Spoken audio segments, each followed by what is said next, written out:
ডিমৌত নিশা ধুমুহাৰ ৰুদ্ৰৰূপ নিতাই পানীদিহিঙৰ গোহাঁই পুখুৰী লাচন গাঁৱত ধুমুহাৰ তাণ্ডৱ ধুমুহাই ভাঙি তছ কৰিলে কেইবাটাও বাসগৃহ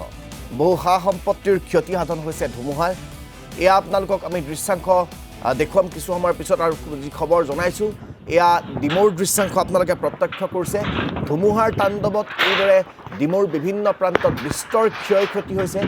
ঘৰৰ মুধচ উৰুৱাই নি এইদৰে পথাৰৰ মাজত পেলাইছেগৈ ধুমুহাৰ গতিয়ে আৰু এয়া আপোনালোকে তাৰে দৃশ্যাংশ দেখিবলৈ পাইছে এই ধুমুহাজাকৰ ফলত ডিমৌৰ কেইবাটাও প্ৰান্তত বিস্তৰ ক্ষয় ক্ষতি হোৱা পৰিলক্ষিত হৈছে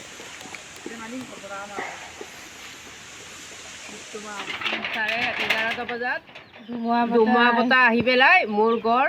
ডুমাই লৈ গ'ল তাৰপিছত কি কৰিবি দুখীয়া মানুহ আমাৰ এতিয়া শুবলৈ নাই খাবলৈ নাই ধান চাউল আদায় হৈ গ'ল ভঁৰালো আদায় ভঁৰালো গ'ল কেনেকৈ কেনেকৈ কি কৰিবি আপোনালোকে চাই দিবগৈ আৰু ছাগলীও মৰিলে মৰিলে